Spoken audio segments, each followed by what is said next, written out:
আল্লাহর নবী বলছে মালাকুল মউত আজরাইল নাফরমানের জান কবজ করবার সময় কলজাটার মধ্যে ধইরা একটা টান দিবে, রুহটা ছিঁড়া ফেলবে, একদম ছিঁড়া ফেলবে, একটা টান দিয়ে ছিঁড়া ফেলবে, কণ্ঠ নালীর কাছে এসে আটকায়া যাবে, রূহ বের হতে চাইবে না, নাফরমানের রূহ। আল্লাহর নবী বলেন মালাকুল মউত আজরাইল তখন ওই কণ্ঠনালীর কাছ থেকে ধরে রূহটা টাইনা হেসরাইয়া ছিঁড়া তারপরে বাহির করে। যুবক, নামাজ যারা পড়ো না, মনে রাখিস তোর কলজা ছিঁড়া ফেলবে। আল্লাহ বলছে এই নির্মম মৃত্যু, আজরাইল এই ভয়ানক এই মৃত্যু হলো কেন? ফালা সাদ্দাকা ওয়ালা সাল্লা। আল্লাহ বলেন এই বেঈমান আমার কথায় বিশ্বাস করে নাই, ওয়ালা সাল্লা, এবং নামাজ পড়ে নাই, নামাজ পড়ে নাই, নামাজ পড়ে। ওয়াইযা কিলা লাহুমুর কাউ লা ইয়ারকাউন ওয়াইলুন ইয়াউমাইযিল লিল মুকাদ্দিবিন। আল্লাহ বলে যাদেরকে বলা হয়েছিল বারবার নামাজ পড়তে অথচ নামাজ পড়লো না, আমি আল্লাহ জানিয়ে দিলাম মিথ্যাবাদী নাফরমান, সেদিন তোর জন্য অপেক্ষা করছে জাহান্নাম। দুনিয়া ভোগ করতে দেব বেঈমান।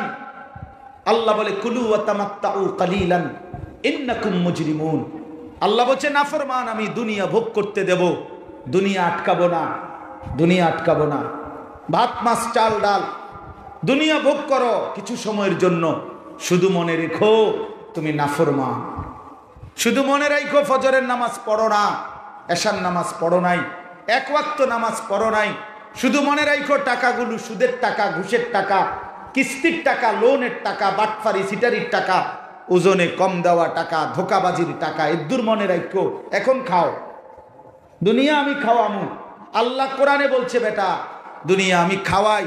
দুনিয়া অনুগত অবাধ্য ইমানদার নাফরমান সবাইকেই আমি আল্লাহ খাওয়াই। আরে বেটা দুনিয়া আল্লাহ কুত্তারেও খাওয়ায়, কুত্তারে কুত্তারে কুত্তারেও খাওয়ায়। দুনিয়া আল্লাহ। সূরা মুলক এই সূরাটির নাম। কোরআনুল কারীমের অত্যন্ত ফজিলতপূর্ণ একটি সূরা। রাসূলুল্লাহ সাল্লাল্লাহু আলাইহি ওয়াসাল্লাম এই সূরাটির ব্যাপারে বিশেষভাবে বলেছেন হিয়াল মানিআতু হিয়াল মুনজিয়াতু। এই সূরাটি কবরের আযাব থেকে বাধা দানকারী।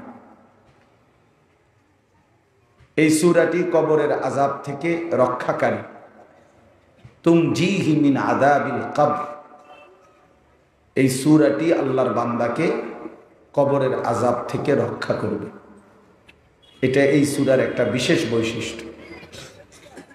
রাসূলুল্লাহ সাল্লাল্লাহু আলাইহি ওয়াসাল্লাম বলেছেন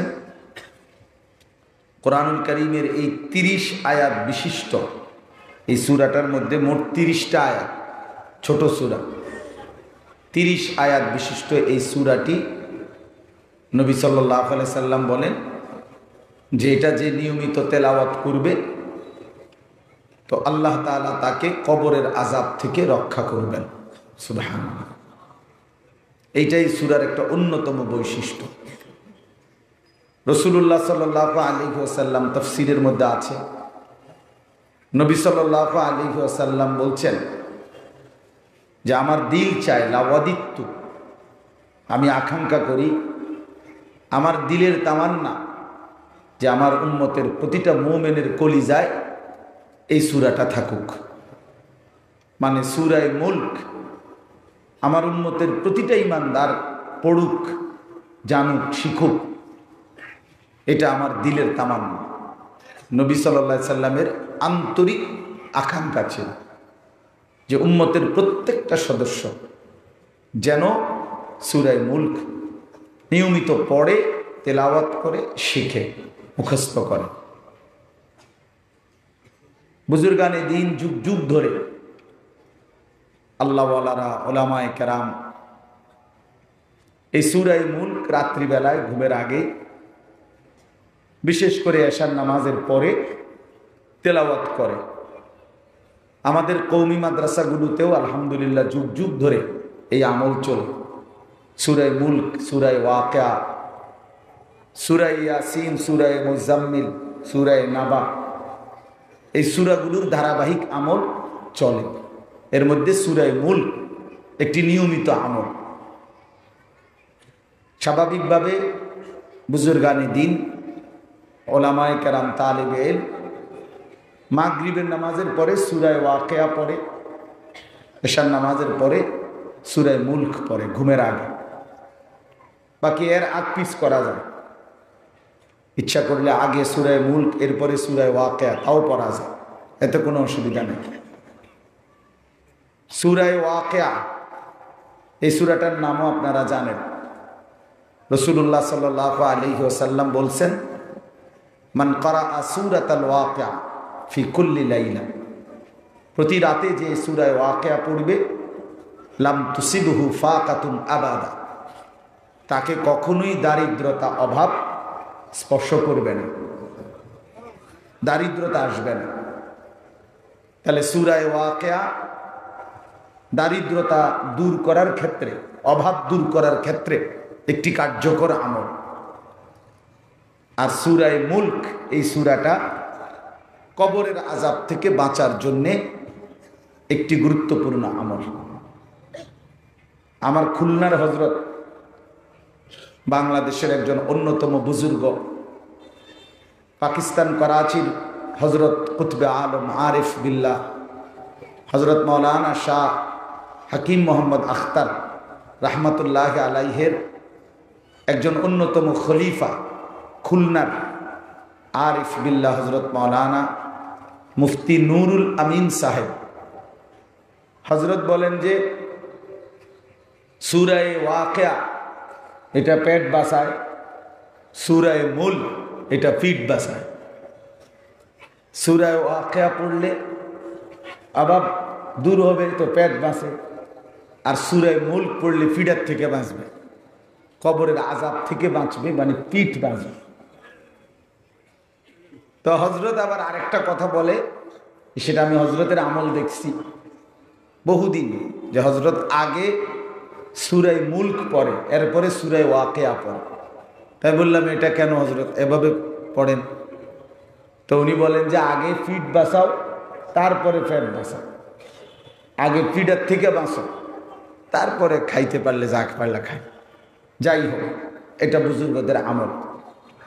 তো আমার আপনাদের কাছে বলার উদ্দেশ্য হলো, প্রথম কথা, সূরা মুলক যেই সূরা থেকে আমার 3টা আয়াত পড়লাম, এই সূরা মুলক আমরা প্রত্যেকে অভ্যস্ত হওয়া উচিত, অভ্যস্ত হওয়া উচিত। কবরের জিন্দিগি, বারজাখ কোরআনের ভাষায়, এই কবরের জীবনটাকে, যেটা আমাদের মৃত্যু থেকে নিয়ে হাসরের ময়দানে উঠা, এর মাঝের যেই টাইমটাকে বারজাখ, আলমে বারজাখ, বারজাখের জীবন বলে। বারজাখ শব্দের অর্থ হলো অন্তরায়, পর্দা। অর্থাৎ কবরের এই জীবনটা দুনিয়া এবং আখেরাতের মাঝখানে অন্তরায়, অর্থাৎ দুনিয়ার দিকেও যাইতে দেয় নাই, আখেরাতেও উঠে নাই, মাঝখানে। তো এই কবরের জীবন, কবরের মধ্যে শান্তি কিংবা শাস্তি, এটা ঈমানের, আল্লাহর প্রতি বিশ্বাসের, ইসলামের আকীদার একটি গুরুত্বপূর্ণ অংশ। ঈমান বিল গায়ব, অদৃশ্য যত বিষয়ের উপরে ঈমান আনতে হয় একজন মুমিনকে।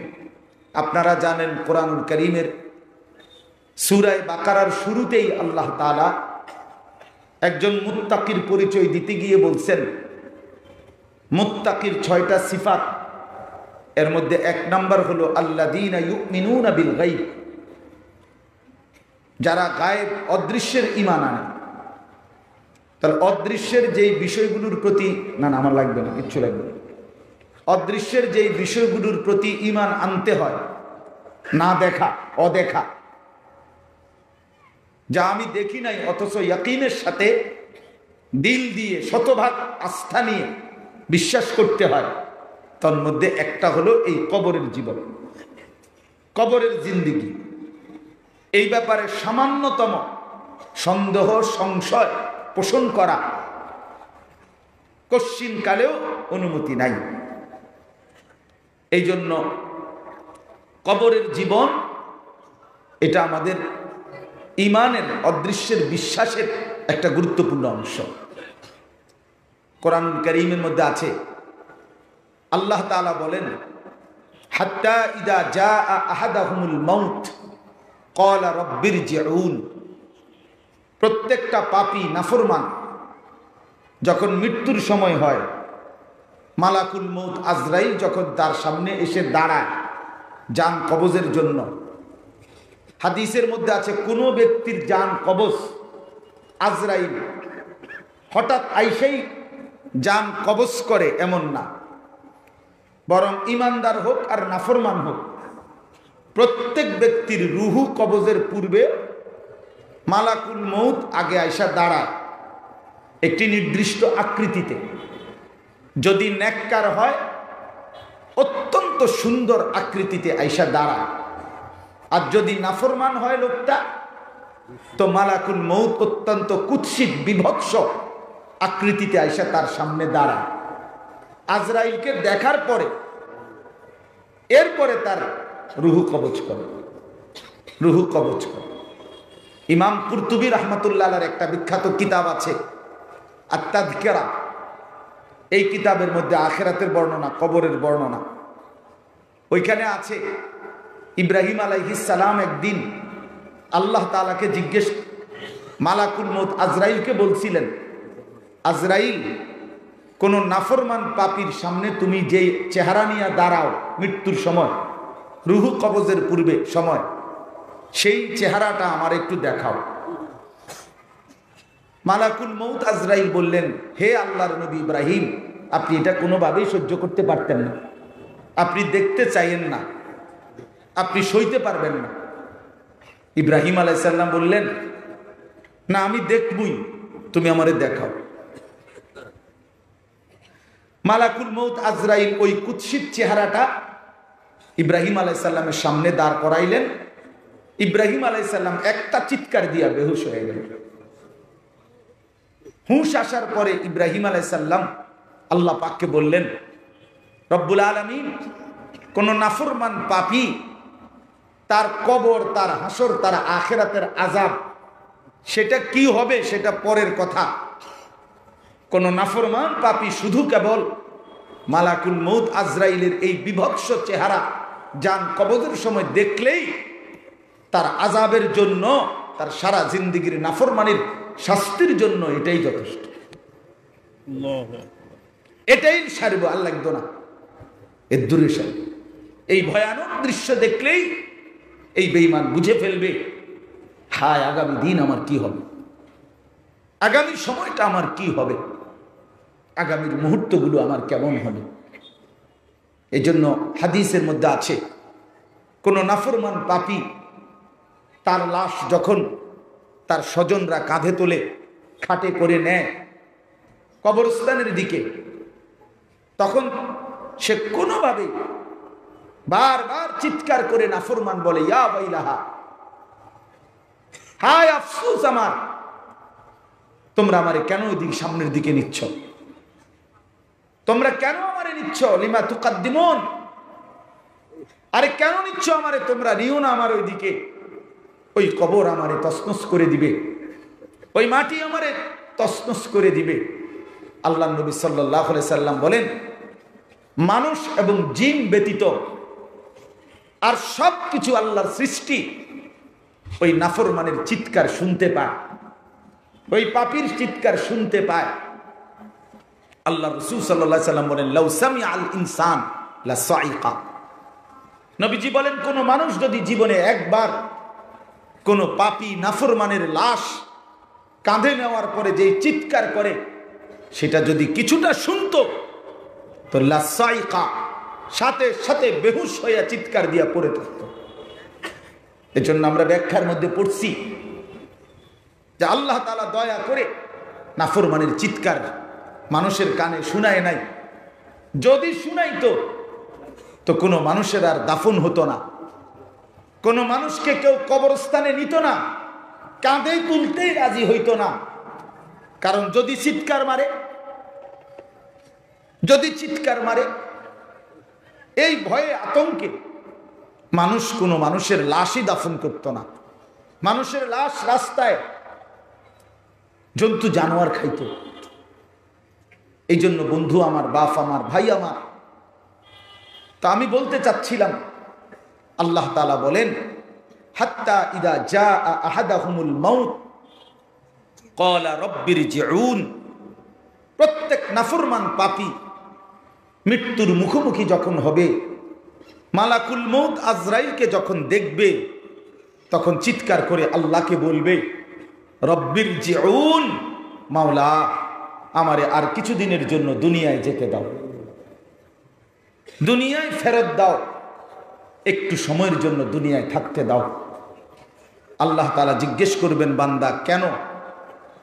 তো সে বলবে লাআল্লি আ'মালু সালিহান ফীমা তারাকতু। আল্লাহ, যেই নেক আমলগুলো ছেড়ে দিছিলাম, নামাজ পড়ি নাই, রোজা রাখি নাই, আপনাকে কোনোদিন ডাকি নাই, হালাল খাই নাই, 50টা বছর 40টা বছর লাগাতার চুরি ডাকাতি জিনা ব্যভিচার মদ জুয়া সুদ ঘুষ নাচ গান টেলিভিশন নাটক নর্তকীর নাচ, এই অসভ্যতা আর নাফরমানির মধ্যেই শেষ করেছি। বুঝি নাই মাওলা বিষয়টা যে এতটা ভয়ানক হবে, আজরাইল যে এরকম বিভৎসভাবে আসবে এটাই তো বুঝি নাই। আজ মনে পড়লো মাওলা, আজ বুঝতে পারছি, আপনি আমারে একটু সময় দেন, আমি আমার সেই ছেড়ে দেওয়া নেক আমলগুলো এবার সুযোগ পাইলে আমি করব। আল্লাহ তাআলা বলবেন, কোরআন শরীফের আয়াত দোস্ত, আল্লাহ বলবেন কাল্লা, আরে না বেঈমান, আর কোনোদিন এমন হবে না, আর কোনোদিন। ওরে ভাইয়া, মোবাইলটা নিয়ে ব্যস্ত হয়েন না, এই হাতে ধরা যাদের মোবাইল এগুলো সব নামান। আকাম 24 ঘন্টা জিন্দিগিটা 24 ঘন্টা এই মোবাইল, এই অসভ্য এক জিনিসের উপরে শেষ করে দিলেন, জীবনটা শেষ করে দিলেন, শেষ করে দিলেন। পাঞ্জাবিওয়ালা টুফিওয়ালা, টুফি ছাড়া সব মাতাল হয়ে গেছেন মোবাইলের পিছনে, সব পাগল হয়ে গেছেন। কে আপনাদের মাথায় ঢুকাইলো যে পৃথিবীর সব কিছু মোবাইলে উঠাইতে হবে? কে বলল আপনাদেরকে? আপনারাই জানেন।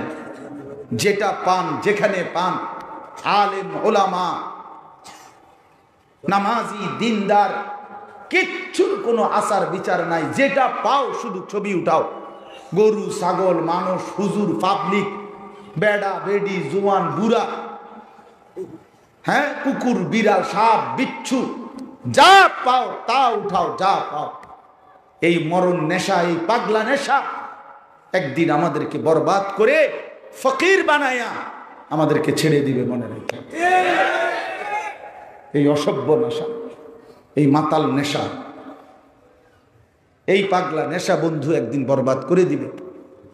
সারাক্ষণ মোবাইল নিয়ে ব্যস্ততা, কি জিন্দিগি, কিসের জীবন ভাইয়া? এটা কি ধরনের কথা? এটা কি ধরনের? এখানে সবগুলো মানুষের ছবি উঠাইলে কি হবে? ঘুরে ঘুরাইয়া ছবি উঠাইলে কি হবেটা কি? কবর রাজার মাপ, কথা বলেন না কেন? বাংলাদেশের 100 বক্তার ছবি কারো মোবাইলের মধ্যে যদি থাকে, কবরের আযাব মাফ তো? 1 লক্ষ ওয়াজ যদি কারো মোবাইলে থাকে, ফেরেশতা শুধু কবরে যাওয়ার সময় বলবে যে জি মোবাইলটা একটু জমা দেন, এটা চেক করেই আপনাকে বেহেশত দিতেছি। বেহেশত আপনার আব্বার বাড়ি, হ্যাঁ, বেহেশত মামুর বাড়ি। তাইলে প্রিয় ভাই আমার, বন্ধু আমার, নওজোয়ান সাথী আমার, প্রত্যেকের উচিত ওলামায়ে কেরামের প্রতিটা কথা, প্রত্যেকটা আলোচকের ওয়াজ চোখের দিকে তাকাইয়া মনোযোগ দিয়ে শোনা। নজরের সাংঘাতিক বরকত ভাই আমার, চোখের সাংঘাতিক বরকত। সমস্ত যুগ যুগ ধরে বুজুর্গরা ওলামায়ে কেরাম আল্লাহর প্রিয় বান্দাগণ বলে আসছে যে দিন হোতা হে বুজুর্গো কি নজর সে পায়গা। আল্লাহ ওয়ালার নজর দ্বারা মানুষের মধ্যে দিনদারি আসে, জীবন বদলে যায়, জীবন বদলে যায়, জীবন বদলে যায়। কোন আল্লাহ ওয়ালার নজর পড়লে জিন্দিগি বদলায়। কোন আল্লাহ ওয়ালার সাথে যার সোহবত নাই, সান্নিধ্য নাই, নিজে নিজে পণ্ডিত, এমন পণ্ডিত খুব বেশি দূর আগাইতে পারে না, খুব বেশি দূর আগাইতে পারে না। এই নওজোয়ান সাথী ওলামায়ে কেরাম যারা, আপনাদেরকে বললাম নওজোয়ান অনেক আলেম আছেন এখানে মাশাআল্লাহ। আপনাদের কাছে অনুরোধ, এক ছোট ভাই অনুরোধ করলাম, নিজে নিজে মোবাইল আর নিজে নিজে নিজের বুদ্ধিতে ইসলামের কাজ করিলেও আগাইতে পারতেন না। আমি বললাম আগাইতে পারতেন না, কোন আল্লাহওয়ালা হক্কানি রব্বানি মুত্তাকি কোন আরেফের সোহবতে থেকে দ্বীনের কাজ করেন, তাইলে ইনশাআল্লাহ আগাইতে পারবেন। আর নাই তো একটা সময় উলামায়ে কেরাম থেকে, আহলুল্লাহদের সোহবত থেকে বঞ্চিত ব্যক্তি শেষ পর্যন্ত গোটা পৃথিবীর সমস্ত লক্ষ লক্ষ উলামায়ে কেরামের বিরোধিতায় করে, সম্পূর্ণ বিরোধিতা করে, অল্প কিছু জেনারেল মানুষকে নিয়ে দাওয়াতের নামে, তাবলীগের নামে গোটা পৃথিবীর ফিতনার এই দ্বার উন্মোচন করেছে। একমাত্র কারণ কোন আল্লাহওয়ালার সোহবত থেকে বঞ্চিত ছিল ওই ব্যক্তিটা, আর কোনো কারণ। কারো সান্নিধ্য নেয় নাই, নিজের পণ্ডিতি, নিজের মাতবরি, এই সব কিছু প্রয়োগ করতে গিয়ে আজ লক্ষ লক্ষ ওলামায়ে কেরামের কাছে সে এবং তার অনুসারীরা ঘৃণিত, ঘৃণিত, ঘৃণিত, তারা ঘৃণিত। এটা জরুরি বন্ধু আমার, মোবাইল নির্ভর জীবন নয়, আল্লাহওয়ালার সাথে সম্পর্কওয়ালা জীবন বানাবো। বলেন ইনশাআল্লাহ। কি ইনশাআল্লাহ? এটা কোন কি? আল্লাহওয়ালাদের সাথে সম্পর্ক নির্ভর জীবন বানাবো, এইটা কোন? হ্যাঁ, এই কয় না, এই কথা এটা বুঝলে শুধু ইনশাআল্লাহ কইলে হইতো না, এটা পুরোটা কোন? আল্লাহ আমাদেরকে তৌফিক দান করেন। তো আল্লাহ তাআলা বলবেন কাল্লা, না না ফরমান, আর কোনোদিন ফিরতে পারবা না। ইন্নাহা কালিমাতুন হিয়া কাইলুহা হুয়া কাইলুহা। আল্লাহ বলেন আমি জানি মালাকুল মউত আজরাইলকে দেখে আজকে যে তুমি দুনিয়ায় থাকতে চাচ্ছ এটা তোমার কথার কথা, তোমার এটা হুদা কথা, মানে বাঁচনের লাগে। তুমি যখন বুঝছো যে তোমার এখন শক্ত ফিডা দিব, আসার দিব, এই জন্য তুমি এখন আজরাইলের হাত থেকে বাঁচতে চাচ্ছ। তুমি কোনো বাটফারা, যেটা আমি জানি, তুমি কোনো আজকে কালিকার সিটার না। এরকম বহুদিন গেছে তোমার বিপদে, মুসিবতে, পেরেশানিতে, অ্যাক্সিডেন্টে, হসপিটালে, রোগের সময় তুমি আমি আল্লাহরে বহুত ডাকছো, বলছো এবার একদম ভালো হয়ে যাবো হুজুর, একের তারের মতো সোজা। এরপরে ভালো হয়ে যাওয়ার পরে তার ঠিকই সোজা, কিন্তু তুমি আগের মতো বাঁকা। বুঝেন না? এটা তোমার কথার কথা, কথার কথা। আল্লাহ তাআলা কোরআনে বলছেন আমার নাফরমান বান্দা মুশরিক কেমন হয়, ফাইদা রাকিবু ফিল ফুলকি দা'বুল্লাহ মুখলিসিনা লাহুদ্দিন ফালাম্মা নাজ্জাহুম ইলাল বাররি ইদা হুম ইউশরিকুন। আল্লাহ বলেন নাফরমান বান্দা কেমন হয় শোনো, মাছ দরিয়ায় যখন নৌকায় ঝড় ওঠে, তুফান ওঠে, তখন একনিষ্ঠভাবে আমি আল্লাহরে ডাকে, আল্লাহ আল্লাহ আল্লাহ আল্লাহ, একদম আল্লাহরে নামায়া ফেলে। আর যখনই আমি আল্লাহ দয়া করে পারে কিনারায় ভিড়াইয়া দেই, ইদা হুম ইউশরিকুন, এবার সাথে সাথে আমি আল্লাহর সাথে শিরিক করে, এবার ভুলে যায় যে আমি দয়া করে বাঁচাইছি। এইবার সব গুনাগুন ড্রাইভারের, মাঝি ড্রাইভারের। এতক্ষণ সিএনজি অ্যাক্সিডেন্ট করতে লাগছে, এতক্ষণ বলছে আল্লাহ আল্লাহ আল্লাহ আল্লাহ আল্লাহ আল্লাহ আল্লাহ, বাইচা গেছে। আর এখন কয়তে একটা ড্রাইভার, হ্যাঁ তার ড্রাইভার, হ্যাঁ একটা সেরকম জাত ড্রাইভার, তার 14 গোষ্ঠী ড্রাইভার, তার বংশের সবাই ড্রাইভার। তে মারফেটের থেকে গাড়ি চালাতে চালাতে আসছে, মানে এত গুণাগুণ। এইবার সব গুণ হইল এই ড্রাইভারের, মাঝির। এতক্ষণ ডাকছিল কাকে? আল্লাহ। হ্যাঁ, এই জন্য আল্লাহ তাআলা বলেন ইন্নাহা কালিমাতুন হুয়া কাইলুহা। আরে বেটা, এটা তোর কথার কথা। আমি জানি মালাকুল মউত আজরাইল থেকে ফিরে আসলে আবার যদি তোকে দুনিয়ায় ফেরত দেই তো পরিবারের কাছে গিয়ে বলবো বহুত কষ্টে আসছি, আর কোনো দলিল বাকি নি, কিন্তু চাও আমার কোনো বেশি দিন থাকতে দিত না, আর কোনো কেউ জমি বেচবে কিনা জিজ্ঞাসা করো, শেষ কিনাটা কিনা যায়, আইসি 15-20 দিনের লেগে বলে। তার মানে আবার সে দুনিয়ায় ডুবে যাবে, আবার দুনিয়ায় ডুবে যাবে, আল্লাহকে ভুলে যাবে। আল্লাহ বলেন বান্দা, অতএব মালাকুল মউত আজরাইলকে আমি আনবার পরে আর কাউকে কোনো দিন ফেরত দেই না। তো আমার উদ্দেশ্য ছিল কি বলা, এর পরের শব্দটা বলা। এরপরে ওই আয়াতের শেষ অংশ হলো আল্লাহ তাআলা বলেন ওমিন ওয়ারাইহিম বারযাখুন ইলা ইয়াউমি ইউবাসুন। হে বান্দা, এই এখন থেকে নিয়ে আবার পুনরায় তোমাকে কবরে উঠানো, হাসরের ময়দানে উঠানো পর্যন্ত এই বারজাখ মানে কবরের জীবন, বারজাখের এই জীবন এখানেই তুমি পড়ে থাকো। এই আয়াত দ্বারা স্পষ্ট বোঝা গেল কবরের জীবন সত্য। কবরের জীবন কি বলেন না, সত্য। কোন মানুষের মৃত্যু মানেই কবরের জীবন। ফি নাফসিহি, ওই মাটির যেই কবর এখানেই তাকে দাফন করতে হবে এটা জরুরি না। কথা বুঝছেন? কেউ যদি আগুনে পুড়ে যায়, পানিতে ভেসে যায়, বাঘের পেটে চলে যায়, গহীন অরণ্যে হারিয়ে যায়, পচে গলে লাশ ছিন্ন ভিন্ন হয়ে যায়, কেউ দাফন করে নাই, কবর জোটে নাই, তাহলে কোনো অসুবিধা নাই।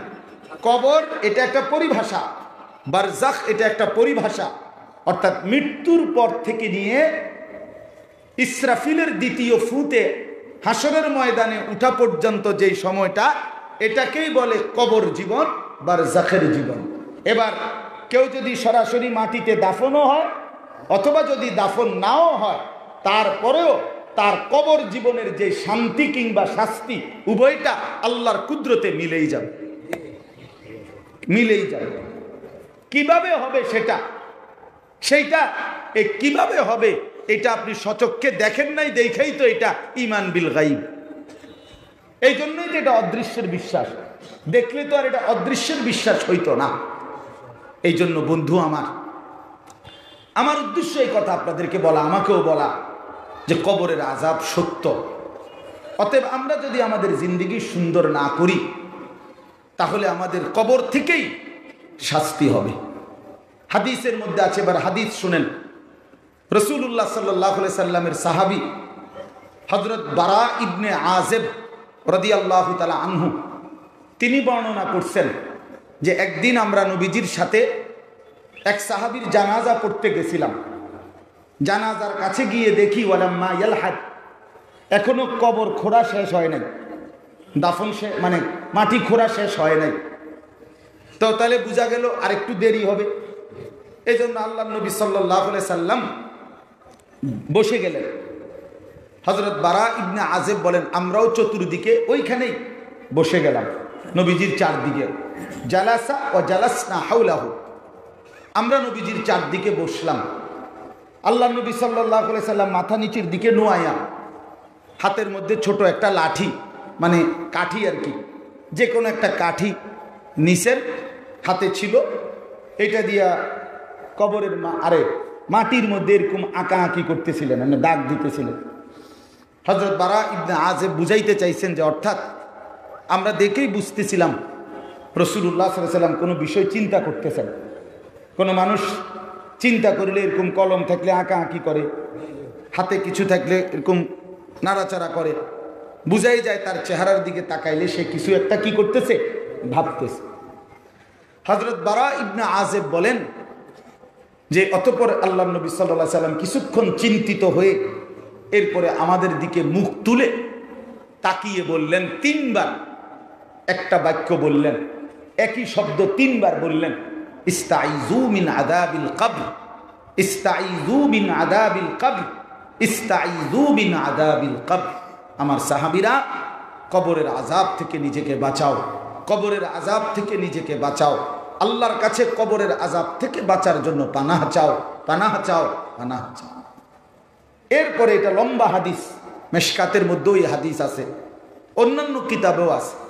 এরপরে আল্লাহ নবী সাল্লাল্লাহু আলাইহি সাল্লাম একজন নেককার ব্যক্তির রুহু কেমনে কবজ করে একজন নাফরমান ব্যক্তির রুহু কেমনে কবজ করে, এরপরে কবরে দাফন করার পরে তার কবরে কি কি হয়, এই সব কিছুর বিস্তারিত লম্বা বর্ণনা সাহাবায়ে কেরামের সামনে পেশ করছেন। তো আমার উদ্দেশ্য হলো এখান থেকে ওই কথা বলা যে আল্লাহ নবী সাল্লাল্লাহু আলাইহি সাল্লাম সাহাবীদেরকে সরাসরি কবরের আযাব থেকে আল্লাহর কাছে পানাহ চাওয়ার কথা বলছেন কিনা বলেন, বলছেন কিনা বলেন। তাহলে কোরআনুল কারীম থেকে কবরের জীবন প্রমাণিত কিনা, রাসূলুল্লাহ সাল্লাল্লাহু আলাইহি সাল্লামের হাদিস থেকে কবরের আযাব প্রমাণিত কিনা বলেন, প্রমাণিত। হাদিসের মধ্যে আছে আল্লাহ নবী সাল্লাল্লাহু আলাইহি সাল্লাম 5 ওয়াক্ত নামাজের পরে যে কয়েকটা দোয়া বিশেষ করতেন, নবীজি কিছু দোয়া আছে যেগুলো আল্লাহ নবী সাল্লাল্লাহু আলাইহি সাল্লাম 5 ওয়াক্ত নামাজের পরে নিয়মিত পড়তেন। এর মধ্যে একটা দোয়া হলো এরকম যে আল্লাহ নবী সাল্লাল্লাহু আলাইহি সাল্লাম দোয়া করতেন, আল্লাহুম্মা ইন্নী আউযু বিকা মিন আযাবিল কবর ওয়া মিন ফিতনাতিল কবর ওয়া মিন ফিতনাতিল মাসীহিদ দাজ্জাল ওয়া মিন ফিতনাতিল মাহইয়া ওয়াল মামাত। আয় আল্লাহ, আমি আপনার কাছে কবরের আযাব থেকে পানাহ চাই, কবরের মুসিবত থেকে পানাহ চাই, দাজ্জালের ফিতনা থেকে পানাহ চাই, জীবন মৃত্যুর মুসিবত থেকে পানাহ চাই। তাহলে রাসূলুল্লাহ সাল্লাল্লাহু আলাইহি সাল্লাম 5 ওয়াক্ত নামাজের পরে কবরের আযাব থেকে পানাহ চাইতেন। আজকে এই সূরা মুলক এই প্রথম এই কথাটা বলে আপনাদের কাছে প্রত্যেকের কাছে অনুরোধ করলাম, কবরের আযাব এর থেকে বাঁচার চেষ্টা করা আমাদের প্রত্যেকের উচিত। আর এক্ষেত্রে একটি কার্যকর মাধ্যম সূরা মুলক তেলাওয়াত করা, এটা একটা মাধ্যম, এটা একটা পদ্ধতি যে কবরের আযাব থেকে বাঁচার জন্য আল্লাহ নবী সাল্লাল্লাহু আলাইহি ওয়াসাল্লামের একটা প্রেসক্রিপশন যে উম্মত সূরা মুলক নিয়মিত তেলাওয়াত করো, তাহলে আল্লাহ তাআলা তোমাকে কবরের আযাব থেকে বাঁচাবে। সাইয়্যিদুনা উসমান রাদিয়াল্লাহু তাআলা আনহুর কথা আপনারা অনেক শুনছেন। হযরত উসমান রাদিয়াল্লাহু তাআলা আনহু তিনি যখন কোনো কবরের সামনে দাঁড়াইতেন, হাদিসের মধ্যে আছে তিনি প্রচণ্ড কাঁদতেন, বেশি কাঁদতেন, এত বেশি কাঁদতেন হাত্তা ইয়াবুল্লা লিহিয়াতাহু, তার দাড়ি ভিজে যেত। তো ওনার অনুসারীরা অন্যরা জিজ্ঞেস করতেন, হযরত আপনি আর কোনো বিষয়ে এত কাঁদেন না, কবর দেখলে এত কাঁদেন কেন? হযরত উসমান রাদিয়াল্লাহু তাআলা আনহু তিনি বললেন, তোমরা কি জানো না, ইন্নাল কবরা আউয়ালু মানজিলিন মিন মানাজিলিল আখিরাহ, আখিরাতের যতগুলো ঘাঁটি আছে, আখিরাতের যতগুলো স্তর আছে, এর মধ্যে প্রথম ঘাঁটি হচ্ছে এই কবর। কবর থেকে যে বেঁচে যাবে সে আখিরাতের সবগুলো ঘাঁটিতেও বেঁচে যাবে, কবরে যে আটকায়া যাবে সে আখিরাতের বাকি ঘাঁটিগুলোতেও আটকায়া যাবে। এজন্য কবর দেখলেই আমার ভয় হয়, হায় এই কবরে জানি আমার কি অবস্থা হবে, এই কবরে জানি আমার কি অবস্থা হবে। আল্লাহ নবী সাল্লাল্লাহু আলাইহি ওয়াসাল্লাম বলছেন, কবরে যখন কোনো নাফরমান ব্যক্তি প্রশ্নের জবাব, এই 3টা প্রশ্নের উত্তর দিতে পারবে না, আল্লাহ তাআলার পক্ষ থেকে তখন বলা হবে, কাযাবা আবদি, আমার বান্দা মিথ্যা বলেছে, ফাআফরিশুহু মিনান নার ওয়ালবাসুহু মিনান নার ওয়াফতাহু লাহু বাবান ইলান নার। আল্লাহ নবী বলেন, আল্লাহ তাআলা তখন বলবে, ফেরেশতারা আমার এই নাফরমান বান্দার কবরে জাহান্নামের বিছানা বিছিয়ে দাও, জাহান্নামের পোশাক পরিয়ে দাও, আর তার কবর থেকে জাহান্নাম বরাবর দরজা খুলে দাও। যখন এই ব্যবস্থাপনা করে ফেরেশতারা চলে যাবে, আল্লাহ নবী সাল্লাল্লাহু আলাইহি সাল্লাম বলেন, ওই নাফরমান ব্যক্তিকে কবর এত জোরে একটা চাপ দিবে, এক চাপে ডান পাশের মাটি বাম দিকে, বাম দিকের মাটি ডান পাশে, তার মানে ডান পাশের হাড্ডি পাঁজর বাম দিকে চলে যাবে ভেঙ্গে চুড়ে, বাম দিকের হাড্ডি পাঁজর ভেঙ্গে চুড়ে ডান পাশে চলে আসবে। এই জন্য বন্ধু আমার, দোস্ত আমার, নিজের জীবন যদি আমরা কদর না করি, হায়াতের কদর যদি না করি, তো আমাদের কিন্তু কবর থেকেই, মৃত্যু থেকেই, আমাদের জান কবজ থেকেই আমাদের ভীষণ দুর্বিষহ যন্ত্রণা শুরু হবে। দুনিয়া সুখের দুনিয়া, দুঃখের দুনিয়া, দুটোটা পাশাপাশি। দুনিয়াতে কেউ হাসে কখনো, আবার সেই কাঁদে, এই কাঁদে যে সেই হাসে। এখানে রাত আছে, এখানে দিন আছে, এখানে আলো আছে, এখানে অন্ধকার আছে, এখানে রোদ আছে, এখানে বৃষ্টি আছে, এখানে কখনো আনন্দ, কখনো বেদনা, কখনো সুখ, কখনো দুঃখ। কখনো হাসি কখনো কান্না। কিন্তু বন্ধু আমার, দোস্ত আমার, যদি জান কবজের সময় কবরের মধ্যে যার একবার আযাব শুরু হবে, নাফরমানের মৃত্যু যদি একবার হয়েই যায়, তো আল্লাহর কসম আর কোনো দিন হাসি ফুটবে না, আর কোনো দিন সুখ মিলবে না, সুখ মিলবে না। কোরআনুল কারীমে আল্লাহ বলছেন, ইন্নাল মুজরিমিনা ফি আযাবি জাহান্নামা খালিদুন, সমস্ত নাফরমান পাপী জাহান্নামের আযাবের মধ্যেই থাকবে চিরস্থায়ী। লা ইউফাত্তারু আনহুম, বন্ধু আমার, আল্লাহ বলছেন এক সেকেন্ডের জন্য জাহান্নামীকে জাহান্নামের আগুনে বিরতি দেয়া হবে না। ফাতরাত মানে বিরতি নাই। অহুম ফীহি মুবলিসুন, সদা সর্বদাই জাহান্নামী জাহান্নামের মধ্যে বিষণ্ণ মলিন চেহারা নিয়েই পড়ে থাকবে, লক্ষ কোটি বছরে কোনো দিন আর হাসি ফুটবে না। এজন্য এখন থেকে এই ওয়াজগুলোর মাকসাদ, এই মাহফিলের মাকসাদ, সারা দেশের ওলামায়ে কেরামের এই চিৎকার, এই আহাজারি, আপনাদের কাছে এই আবেদন, নিবেদন, অনুনয়, বিনয়, কাকুতি মিনতি, খোদার কসম একটাই ফিকির, আখিরাত। আখিরাত আমাদের কবরের জিন্দেগি, আমাদের আখিরাতের জিন্দেগি, আমাদের মৃত্যু পরবর্তী জীবন, আমরা ফিকির করি এটা। আলেমরা এই ফিকির, এই মাহফিল, এই ফিকির, এই মসজিদ, মাদ্রাসা, দ্বীনি যত খেদমত, যেন আমাদের আখিরাত সুন্দর হয়, যেন আমাদের মৃত্যু পরবর্তী জিন্দেগি সুন্দর হয়।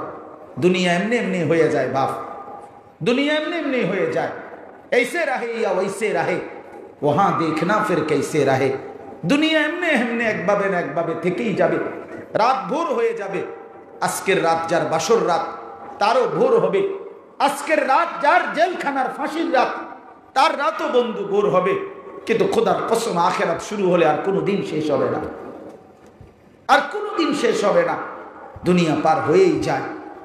দেখার বিষয় হলো আখিরাতে কি হবে, মৃত্যু পরবর্তী জিন্দেগি কি হবে। আমরা আপনাদের কাছে আবেদন করি, আমরা আপনাদের কাছে কান্না, অনুনয়, বিনয় করি, প্রতিটা মুসলমান আল্লাহর দিকে ফিরেন, আল্লাহকে ভয় করেন, আল্লাহকে ভয় করেন, আল্লাহকে ভয় করেন, আল্লাহকে ভয় করেন। এই কোরআনুল কারীমের মধ্যে আল্লাহ তাআলা 89 বার, 8, 9, 89 বার আল্লাহ তাআলা আমাদেরকে একটা শব্দ দিয়ে ডাকছেন। সেই শব্দটা হলো ইয়া আইয়ুহাল্লাযীনা আমানু, হে ঈমানদারগণ, হে ঈমানদারগণ, হে ঈমানদারগণ, হে মুমিনগণ, আহা তোমরা আমার, তোমরা আমার, তোমরা আমার বান্দা, তোমরা আমার ঈমানদার বান্দা। 89 বার আল্লাহ তাআলা আমাদেরকে ডেকেছেন, হে ঈমানদারগণ। এই 89 বারের ঈমানদারগণ বলে ডেকে এর মধ্যে বহুবার, বারবার আল্লাহ তাআলা একটা কথা আমাদেরকে বলছে, ইত্তাকুল্লাহ, ইত্তাকুল্লাহ, ইত্তাকুল্লাহ, ইত্তাকুল্লাহ, ইত্তাকুল্লাহ। বারবার বলছে, বান্দা মুমিন তুমি আমার, তুমি ভুল কইরো না। তোমারে আমি ঈমান দিয়েছি, তোমারে আমি মুসলমান বানিয়েছি, তোমারে আমি মুমিন বানিয়েছি, তোমার ঈমান আমি গ্রহণ করেছি, তোমারে ঈমানদার বলে আমি স্বীকৃতি দিয়েছি। এজন্যই তো তোমারে ডাক দিয়েছি। ডাক দিয়ে আমি তোমার কাছে একটা জিনিস চাই, ইত্তাকুল্লাহ, ইত্তাকুল্লাহ, ইত্তাকুল্লাহ। আল্লাহকে ভয় করো, আল্লাহকে ভয় করো, আল্লাহকে ভয় করো, আল্লাহকে ভয় করো, তাকওয়া অবলম্বন করো, নিজেকে মুত্তাকি বানাও। এই কথাটা বিশ্বাস করেন আল্লাহ তাআলা বারবার বলছেন, বারবার বলছেন, ইয়া আইয়ুহাল্লাযীনা আমানুত্তাকুল্লাহ হাক্কা তুকাতিহি ওয়া লা তামুতুন্না ইল্লা ওয়া আনতুম মুসলিমুন। ইয়া আইয়ুহাল্লাযীনা আমানুত্তাকুল্লাহ ওয়া কুলু কাওলান সাদীদা ইউসলিহ লাকুম আমালাকুম ওয়া ইয়াগফির লাকুম যুনুবাকুম ওয়া মান ইউতি'ল্লাহা ওয়া রাসূলাহু ফাকাদ ফাযা ফাওজান আযীমা।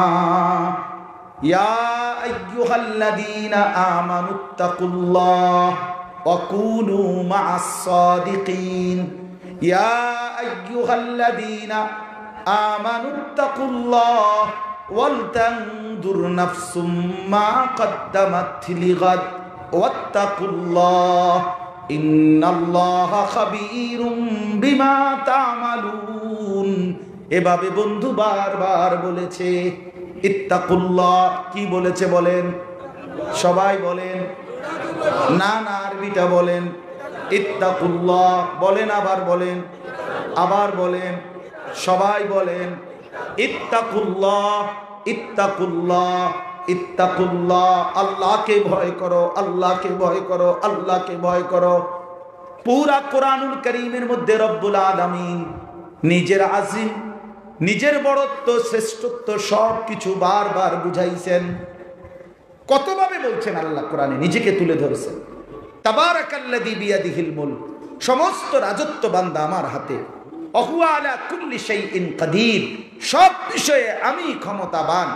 আমার মতো মহান মালিককে ভুলে যাওয়া বান্দা এটা কোনোভাবেই মানায় না। আমাকেই ভয় করা উচিত, আমাকেই ভালোবাসা উচিত।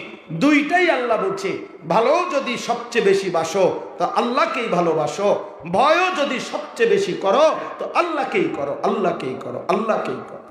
আল্লাহ বলছে ওয়াল্লাযীনা আমানু আশাদ্দু হুব্বাল লিল্লাহ, মুমিনের সবচেয়ে বেশি ভালোবাসা আল্লাহর জন্য। আবার আল্লাহই বলছেন ইন্নামাল মুমিনুনা আল্লাযীনা ইযা যুকিরাল্লাহ ওয়াজিলাত কুলুবুহুম, মুমিন তো তাদেরকেই বলে যারা আল্লাহর নাম শুনলে অন্তরাত্মা যাদের ভয়ে কেঁপে ওঠে, কেঁপে ওঠে। মান খাশিয়ার রহমানা বিল গায়ব, না দেখে যে মহান আল্লাহকে ভয় করে। তো আল্লাহর ভয় ঈমানদারের কাছে আল্লাহর চাওয়া, আমাদের কাছে আল্লাহর চাওয়া তাকওয়া। আল্লাহ আমাদের কাছে এটা চায়। আল্লাহ যেন বলে বান্দা বিশ্বাস করো, আমি দয়া করে মায়া করে ঈমান তো এমনিই দিছি বেটা। সেদিন মায়ের পেট থেকে বের হইছিলা, আমি এক পবিত্র মুসলমান মায়ের ঘরে তোমারে জন্ম দিয়ে আমি যেন বলছি আনিস চলো ঈমানটা সাথেই নিয়ে যাও, ইসলামের পরিচয়টা সাথেই নিয়ে যাও। আর আমি মায়ের পেট থেকে বের হওয়ার পরে আমার ডান কাঁধে আর বাম কাঁধে আজান দিয়া ইকামত দিয়া আমারে যেন শুনায় দিছে, তুই বড় ভাগ্যবান, তুই এক ঈমানদারের সন্তান। ভাইয়া এটা কত বড় দৌলত, বিশ্বাস করেন ঈমান কত বড় দৌলত। সাত আসমান ও জমিন যদি কাউকে 1000 বারও দেওয়া হয় কিন্তু ঈমান নাই, আল্লাহর কসম তার এক কানা করি কোনো মূল্য নেই, এক কানা করি। পৃথিবীর সমস্ত বেঈমান কাফের, হিন্দু, বৌদ্ধ, খ্রিস্টান, ইহুদি, নাস্তিক, মুরতাদ, এরা সকলে মিলেও যদি পৃথিবীর সমস্ত ভালো কাজও করে, ঈমান না থাকার কারণে খোদার কসম আখিরাতে এক জাররা কোনো বিনিময় পাবে না, বিনিময় পাবে না। ফালা নুকিমু লাহুম ইয়াউমাল কিয়ামাতি ওয়াজনা। সূরা কাহফের মধ্যে আল্লাহ বলছে সমস্ত বেঈমান কাফের হাসরের ময়দানে তাদের যাবতীয় কর্মকাণ্ড মিজানের পাল্লায় ওজনের জন্য দিলে তারা এক বিন্দুও ওজন আসবে না, আসবে না। অতএব আমার ভাই, আল্লাহ তাআলা আমাদেরকে ঈমান দিয়েছেন। এই যে ইয়া আইয়ুহাল্লাযীনা আমানু, এটা বললেই হে ঈমানদারগণ, এটা যদি বলে তা আপনারা কে কে হাত তুলবেন? চাই তোলেন তো। মানে এই ডাকে যে আপনারে ডাকছে এ কথা আপনি বুঝছেন নি? বলেন বলেন, আপনারা সবাই বুঝছেন কিনা বলেন? তাহলে এই যে বুঝলেন, হাত নামান, যে আমারে ডাকছে।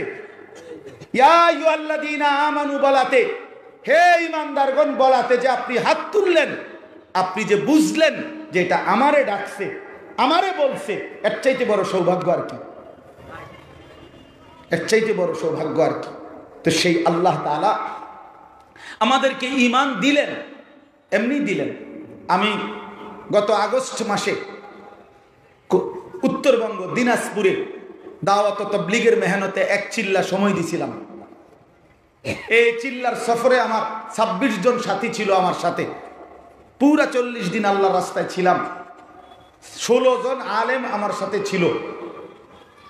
40 দিন আলহামদুলিল্লাহ আমরা দিনাজপুরে মেহনত করছিলাম। আল্লাহর দয়ায়, আল্লাহ পাকের মেহেরবানিতে আল্লাহ করাইছেন। 40 দিন পরে আমরা যখন কাকরাইলে আমাদের জামাতের এই 40 দিনের মেহনতে পরবর্তীতে 40 দিনের জন্য চিল্লার জন্য যারা ওই দিনাজপুর থেকে আল্লাহর রাস্তায় বের হয়েছে, কাকরাইল আমরা সাথে নিয়ে আসছি। তো সেই সংখ্যাটা হলো 950 লোক,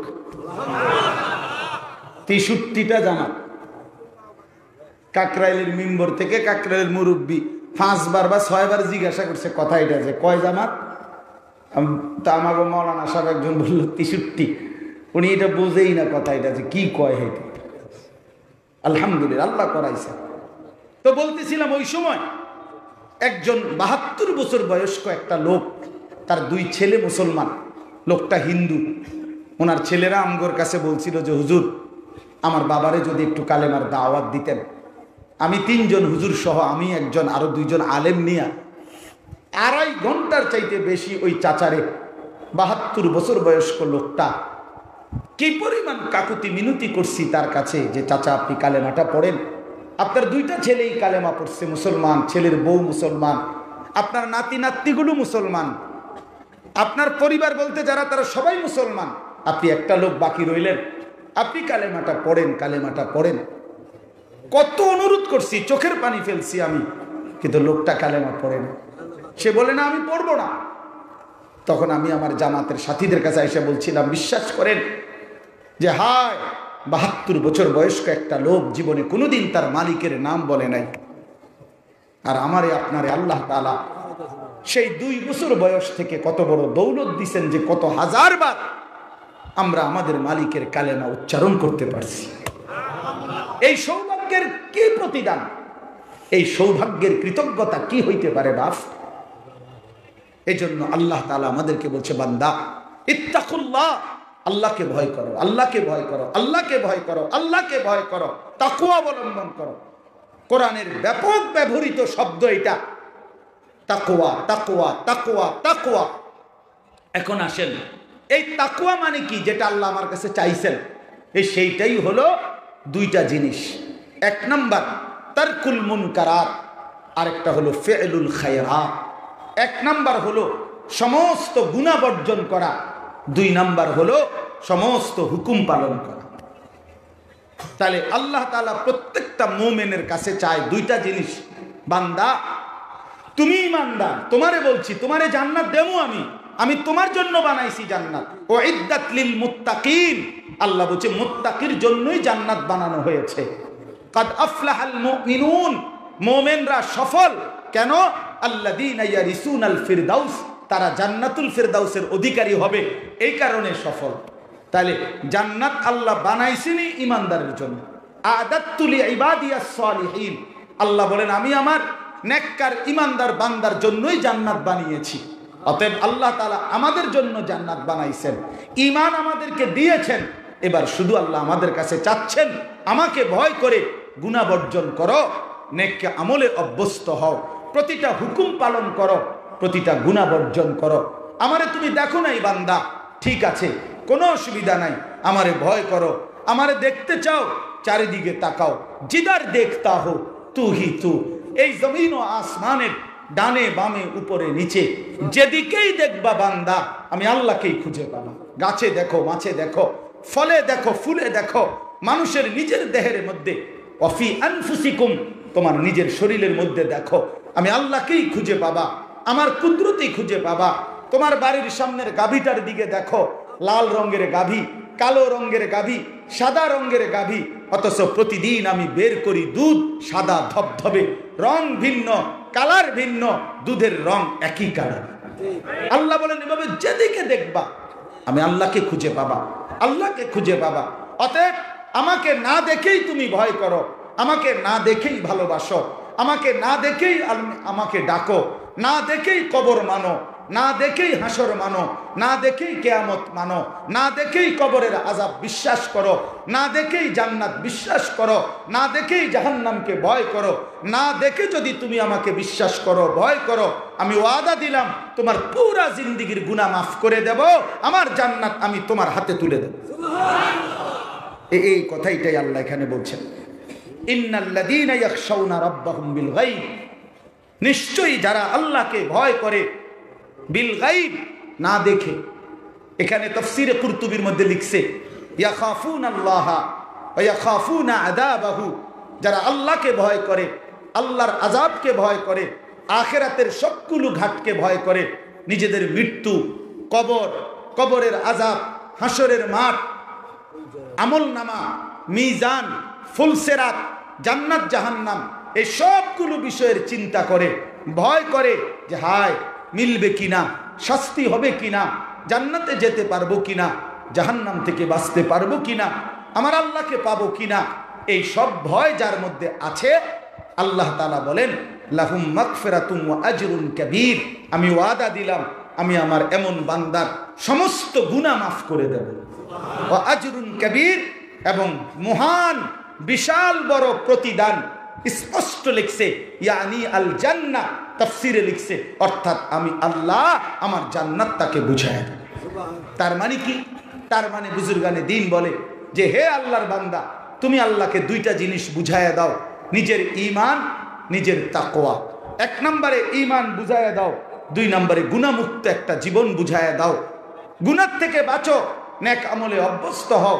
তা আল্লাহ তাআলা বলবে বান্দা ঈমান আর তাকওয়া আমাকে দাও, আমার জান্নাত আমার থেকে নাও, আমার থেকে নাও, আমার থেকে নাও। আমার ভাই, আজকে আপনাদের কাছে আমার এইটাই আখেরি কথা, গুনাহ ছেড়ে দেন। এই যুবক ভাই, নাফরমানি ছেড়ে দাও। বন্ধু আমার, কি পরিমাণ নওজোয়ান আজকে এই এক মোবাইলের আসক্তি হয়ে সারা দিন সারা রাত নারী ছবি, উলঙ্গ দৃশ্য, জিনা ব্যভিচারের দৃশ্য, সারা রাত উলঙ্গ ছবি দেখে, সারা রাত নর্তকীর নাচ দেখে। হায় হায়, আপনারা জানেন না বয়স্ক বাবারা, আপনাদের কাছে হাত জোর করে বলি, আপনাদের অগণিত ছেলেরা মেয়েরা আজকে এই নওজোয়ান সাথীরা যাদের হাতে এই বড় মোবাইলগুলো আছে, এই অসংখ্য ছেলে মেয়ে আজকে প্রতিদিন প্রতি রাতে লক্ষ লক্ষ কোটি কোটি টাকার জুয়া এই মোবাইলের মধ্যে অনলাইনে জুয়া খেলে। জুয়া জুয়া খেলে, জানেন না?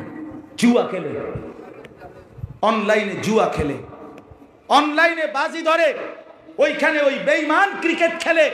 আর এই নাফরমান এখান থেকে ওই বল ছক্কা মারবে, ওইটা চার মারবে, ওইটা বাউন্ডারির বাইরে মারবে, এই কথাইগুলোর উপরে হাজার হাজার টাকা বাজি ধরে। বেট, বেট বোঝেননি? বাজি ধরে, বাজি ধরে এখান থেকে লক্ষ লক্ষ টাকা মুসলমানের সন্তান।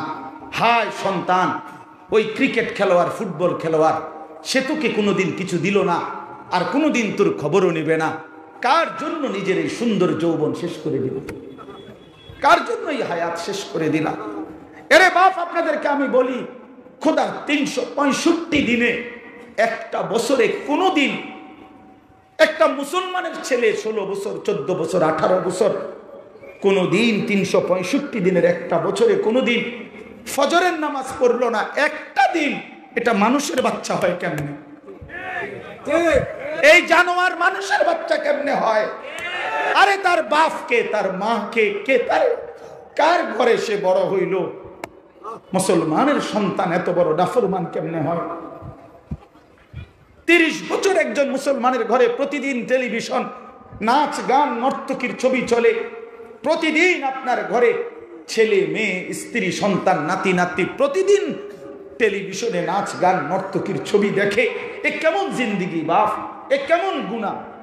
30 বছর মিথ্যা বলে মানুষ, 50 বছর সুদের লেনদেন করে, 40 বছর ধরে প্রতিদিন বাজারে ব্যবসা ওজনে কম দেয়।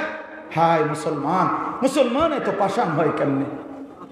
মুসলমান এভাবে আল্লাহর নাফরমানি কেমনে করে বাপ? একজন মুসলমান, আরে গুনাহ তো আমারও, ওনারও গুনাহ তো আমাদের সবার, গুনাহ তো আছেই। এক তো আমি ফিসলা খাইয়া পড়লাম, তো আবার উঠে দাঁড়াইলাম। আরেকটা হলো লাগাতার ধারাবাহিক হাসতে হাসতে গুনাহ, হাসতে হাসতে গুনাহ। কোনোদিন নামাজ পড়ে না, প্রতিদিন সুদের ব্যবসা করে, প্রতিদিন 60 বছর বয়স, হুজুর 60 বছর বয়সের একজন লোক, ওই লোকটা কেমনে বিড়ি সিগারেট খায় আমারে বলেন বুঝাই? এই মানুষটা তাইলে কবর মনে পড়বে কোন দিন? আজও সময় হয় নাই? 60 বছর হায়াত চলে গেছে, এখনো বিড়ি খায় মুসলমান। 60 বছর বয়স, এখনো চা দোকানে বসে নর্তকীর ছবি দেখে, নাটক, সিনেমা, টেলিভিশন দেখে। হায় হায়, আহা চাচা, আপনি তাইলে কবরে যাবেন কোন দিন? আপনি মরবেন কোন দিন? আলাম ইয়ানি লিল্লাযীনা আমানু আন তাখশা কুলুবুহুম লিযিকরিল্লাহ। আল্লাহ বলে বান্দা, আজও কি সময় হয়নি? আহা ইমানদার, আমি আল্লাহর ভয়ে দিলটা নরম করার সময় আজও হয়নি? 60 বছরের চাচা আপনাকে বলি, আজও সময় হয় নাই? আজও সময় হয় না? 90 বছরের বয়স্ক লোক বিছানার মধ্যে পড়ে রয়েছে, আমার আত্মীয় বলতেছে যে নিঃশ্বাসে নিঃশ্বাসে কয়, নাতিগার বউগা যদি ছাইয়া যেতে পারতাম তাইলে আর দুঃখ আছিল না। আরে ডাকাত, তুই বেটা 90 বছরের বুড়া মিয়া, তুই তোর নাতির বউ ছাইয়া কি করবি? কথা বলেন না কেন? নাতির বউর লোকে তোর কি বেটা? এটা কোনো কথা হইল? মানে 90 বছর বয়স, আজও কবরের কথা মনে পড়ে নাই। হায় হায় মুসলমান, হায় মুসলমান, হায় মুসলমান। আপনারা আপনাদের ছেলেদের দিকে নজর দেন, আপনারা আপনাদের মেয়েদের দিকে নজর দেন, গুনাহ থেকে বাঁচান, নিজেও বাঁচেন, পরিবারকেও বাঁচান। ইয়া আইয়ুহাল্লাযীনা আমানু কু আনফুসাকুম ওয়া আহলিকুম নারা। আল্লাহ বলছে, মুমিন নিজেকেও জাহান্নামের আগুন থেকে বাঁচাও, পরিবারের সদস্যদেরকেও জাহান্নামের আগুন থেকে বাঁচাও। মানে কি? গুনাহ থেকে বাঁচাও। এখানে নারান অর্থ গুনাহ থেকে বাঁচাও। তার মানে কি? আমার শায়েখ আল্লামা মুফতি মুশতাকুন নবী সাহেব শত শত মাহফিলে চিল্লায় চিল্লায় মাঝে মাঝে চিৎকার করে বলে যে, হে আল্লাহর বান্দা, গুনাহ আগুন, গুনাহ আগুন, গুনাহ আগুন। প্রতিটা গুনার ওই পিঠে আগুন আছে বন্ধু। সুদের প্রতি টাকার ওই পিছনে আগুন জ্বলে, বেহায়া নারীর দেহে আগুন জ্বলে, উলঙ্গ ছবি আর নাচ গান, মোবাইলের ওই নর্তকীর দৃশ্যের মধ্যে বন্ধু যুবক আগুন জ্বলে, আগুন জ্বলে, আগুন জ্বলে, আগুন জ্বলে, আগুন জ্বলে। আমি বন্ধু বললাম, তুই আগুন থেকে বাঁচ বন্ধু, কষ্ট পাইবা, নাইলে কষ্ট পাইবা। কোরআন শরীফে আছে, কাল্লা ইদা বালাগাতিত তারাকি ফালাউলা ইদা বালাগাতিল হুলকুম। আল্লাহর নবী বলছে, মালাকুল মউত আজরাইল নাফরমানের জান কবজ করবার সময় কলজাটার মধ্যে ধইরা একটা টান দিবে, রুহটা ছিঁড়া ফেলবে, একদম ছিঁড়া ফেলবে, একটা টান দিয়ে ছিঁড়া ফেলবে। কণ্ঠ নারীর কাছে আইসা আটকায়া যাবে, রূহ বের হতে চাইবে না, নাফরমানের রূহ। আল্লাহর নবী বলেন, মালাকুল মউত আজরাইল তখন ওই কণ্ঠ নারীর কাছ থেকে ধরে রূহটা টাইনা হেসরাইয়া ছিঁড়া তারপরে বাহির করল। যুবক, নামাজ যারা পড়ো না, মনে রাখিস তোর কলজা ছিঁড়া ফেলবে। আল্লাহ বলছে, এই নির্মম মৃত্যু, আজরাইল এই ভয়ানক এই মৃত্যু হলো কেন? ফালা সাদ্দাকা ওয়ালা সাল্লা। আল্লাহ বলেন, এই বেঈমান আমার কথায় বিশ্বাস করে নাই, ওয়ালা সাল্লা, এবং নামাজ পড়ে নাই, নামাজ পড়ে নাই, নামাজ পড়ে। ওয়া ইযা কিলা লাহুমুর কাউ লা ইয়ারকাউন ওয়াইলুন ইয়াউমাইযিল লিল মুকাদ্দিবিন। আল্লাহ বলে, যাদেরকে বলা হয়েছিল বারবার নামাজ পড়তে, অথচ নামাজ পড়লো না, আমি আল্লাহ জানিয়ে দিলাম, মিথ্যাবাদী নাফরমান, সেদিন তোর জন্য অপেক্ষা করছে জাহান্নাম। দুনিয়া ভোগ করতে দেব বেঈমান। আল্লাহ বলে, কুলু ওয়া তামাত্তাউ কালিলান ইন্নাকুম মুজরিমুন। আল্লাহ বলছে, নাফরমান, আমি দুনিয়া ভোগ করতে দেব, দুনিয়া আটকাবো না, দুনিয়া আটকাবো না। ভাত মাছ চাল ডাল দুনিয়া ভোগ করো কিছু সময়ের জন্য, শুধু মনে রেখো তুমি নাফরমান।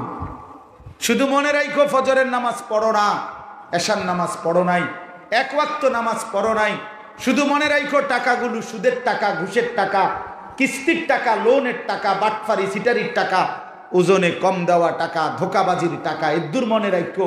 এখন খাও, দুনিয়া আমি খাওয়ামু। আল্লাহ কোরআনে বলছে, বেটা দুনিয়া আমি খাওয়াই। দুনিয়া অনুগত অবাধ্য ইমানদার নাফরমান সবাইকেই আমি আল্লাহ খাওয়াই। আরে বেটা, দুনিয়া আল্লাহ কুত্তারেও খাওয়ায়, কুত্তারে কুত্তারে কুত্তারেও খাওয়ায়। দুনিয়া আল্লাহ কুত্তারেও খাওয়ায়। দুনিয়া খাইতে পারলে কোনো আশ্চর্য কিছু না বন্ধু। দেখার বিষয় হলো কবরে কি হবে, দেখার বিষয় হলো আখিরাতে কি হবে, দেখার বিষয় হলো হাসরের ময়দানে কি হবে। এজন্য চলো ভাইয়া, আল্লাহকে ভয় করি। কাকে? আল্লাহকে ভয় করার প্রথম শর্ত, গুনাহ ছেড়ে দাও। কি ছেড়ে দেওয়া? বলেন না, সবাই বলেন। ওয়াদারু যাহিরাল ইসমি ওয়া বাতিনা। আল্লাহ বলছে, প্রকাশ্য গোপন সব গুনাহ ছেড়ে দাও। ওয়ালা তাকরাবুল ফাওয়াহিশা মা যাহারা মিনহা ওয়া মা বাতান। আল্লাহ বলছে, প্রকাশ্য গোপন কোন অশ্লীলতার কাছে যেও না, যেও না। তুমি আসতে বললো, ওয়া আসিররু কাওলাকুম আবিজহারু বিহি ইন্নাহু আলিমুম বিদাতিস সুদূর। মানুষ তিন ভাবে তার নিজের মনের ভাব লালন করে। এক নাম্বার নিজের মনের ভাব প্রকাশ্যে শব্দ করে মানুষ বলে, আরেকটা হলো আস্তে আস্তে কানে কানে বলে, আরেকটা হলো অন্তরের বিষয়ে গোপন রাখে। আল্লাহ বলে, বান্দা জোরে যা বলো তুমি তাও আমি শুনি, আস্তে যা বলো তুমি তাও আমি শুনি, গোপন অন্তরের ভিতরে যা লালন করো জল্পনা কল্পনা, খোদার কসম আল্লাহ বলে বান্দা সেটাও আমি পুরাপুরি জানি। আমারে ফাঁকি দিবা কেন? যুবক, রাত 2টা বাজে, মা না ঘুমায়, বাবা ঘুমায়, পাড়া পড়শি সব ঘুমায়, তুমি মনে করছো কেউ জেগে নাই। সবাই, কেউ জানে না, কেউ জানে না। উলঙ্গ ছবি দেখতেছো অন্ধকারে, দরজা বন্ধ, জানালা বন্ধ, ফ্যান লাইট বন্ধ, অস্থির ছবি মোবাইলে দেখতেছো, উলঙ্গ দৃশ্য, তুমি মনে করছো কেউ জানে না। আল্লাহ বলেন আলা ইয়ালামু মান খালাক। এই যে তৃতীয় আয়াত, আল্লাহ বলে বান্দা এটা কেমনে ভাবলা যে যিনি সৃষ্টি করেছেন তিনি জানবে না? পাগল করা আয়াত, এক কথাই তো পাগল বানায় দেওয়ার কথা। আলা ইয়ালামু মান খালাক। এই সুদখোর, কেমনে তুমি ভাবলা যে আল্লাহ জানবে না? এই হারামখোর, জিনাখোর, ব্যভিচারী, মদখোর, নেশাখোর, গাঁজাখোর, ফুট্টাখোর, বাবাখোর, ডাইলখোর, ইয়াবাখোর, হারামখোর, কেমনে ভাবলি নাফরমান? কেমনে ভাবলি? কেমনে ভাবলি আল্লাহ জানবে না? আলা ইয়ালামু মান খালাক। আল্লাহ বলে যিনি সৃষ্টি করেছেন তিনি জানবে না? আল্লাহ থেকে ফাঁকি দেওয়া সম্ভব? ওহুয়াল লতীফুল খবীর। আল্লাহ তাআলা বলেন, আল্লাহ তাআলা সূক্ষ্ম থেকে সূক্ষ্ম, জাররা থেকে জাররা, বিন্দু থেকে বিন্দু বিষয়ও জানেন এবং সমস্ত বিষয়ে পূর্ণাঙ্গ খবর রাখেন। তাহলে আজকে আমরা এটা সিদ্ধান্ত নিই, আমি আসলে নিয়মতান্ত্রিক কোনো বক্তা না, কেমনে বললে সুন্দর হইতো তাফসির আমি জানি না বাপ। এটা এত বড় মঞ্চ, এখানে এত বড় শীর্ষ ওলামায়ে কেরাম তাফসির করবেন, সেখানে আমি কোনোভাবেই মানানসই না। তারপরও খোদার কসম এক দরদ নিয়ে, ব্যথা নিয়ে বললাম যে আমরা যেন প্রত্যেকেই গুনাহ ছেড়ে দেই, আল্লাহকে নারাজ না করি। আল্লাহ তাআলা কোরআনে বলছে আলাম ইয়ালাম বিআন্নাল্লাহ ইয়ারা। এই বান্দা জানো আমি কিন্তু সারাক্ষণ তোমাকে দেখি। কখন কখন দেখে বলেন না? মালিক দেখে কখন? 24 ঘন্টা। আলাম ইয়ালাম বিআন্নাল্লাহ ইয়ারা। অনুগত হলেও দেখি, অবাধ্য হলেও দেখি। রাত গভীরে বান্দা যখন তাহাজ্জুদের সেজদা দাও, আমি মালিক তখনও দেখি। মদের আড্ডায়, জুয়ার আড্ডায় যখন পড়ে থাকো বান্দা তখনও দেখি। আমি দেখি সারাক্ষণ। ওমা মাসসানা মিন লুগুব, আমার কোনো ক্লান্তি নাই, বিরক্তি নাই। লা ইয়াদিল্লু রাব্বি ওয়ালা ইয়ানসা, আমি কারো কথা ভুলে যাই না, আমি কখনো পথ হারাই না। আল হাইয়ুল কাইয়ুম, আমি আছি তো আছি, থাকবো তো থাকবো অনন্তকাল। এজন্য আল্লাহকে ভয় করি, আল্লাহকে ডাকি। আল্লাহ আমাদের সবাইকে ভালো করেন। প্রতিটা যুবককে আল্লাহ তাআলা চরিত্রবান বানান। প্রতিটা বাবার কাছে অনুরোধ, নিজের স্ত্রী ছেলে মেয়ের দিকে নজর দিয়ে ওই খাট পালং আর সোফা, বিল্ডিং আর ফার্নিচার ইডি দেখাইয়েন না, এইসব ফালতু জিনিস দেখাইয়েন না। ইডি মানুষের চিনে, প্রত্যেকের ঘরে আছে। আমনে ভাত খাইলে আমরা কোনো চিরা খাই না, আমনে সোফাত বইলে আমরা কোনো মাটির বই না, আমনে খাটে ঘুমাইলে আমরা কোনো চকির তলে ঘুমাই না। এটি কীর্তেন হুনান, কাজে এগুলো কোনো বিষয় না। ঠিক কিনা বলেন না কেন? এই দুনিয়ার এই অর্থ সম্পদ দেখাইয়েন না। 3 ছেলে বিদেশ, 4 মাইয়া বিয়া দিছেন, ইডি না দেখান। ইমান দেখান, আখেরাত দেখান, সেজদা দেখান। ঘরওয়ালাদের নামাজের কথা বলেন, সেজদার কথা বলেন। ঘরের প্রত্যেকে আল্লাহর কোরআন পড়তে পারে কিনা সেটা বলেন। ঘরের ছেলে মেয়ে, নাতি নাতনি, বউ বাচ্চা যতজন ফজরের নামাজ সবাই পড়ে কিনা সেটা বলেন। তাইলেই কামিয়াব, তাইলেই সফল, তাইলেই আখেরাতের মুক্তি।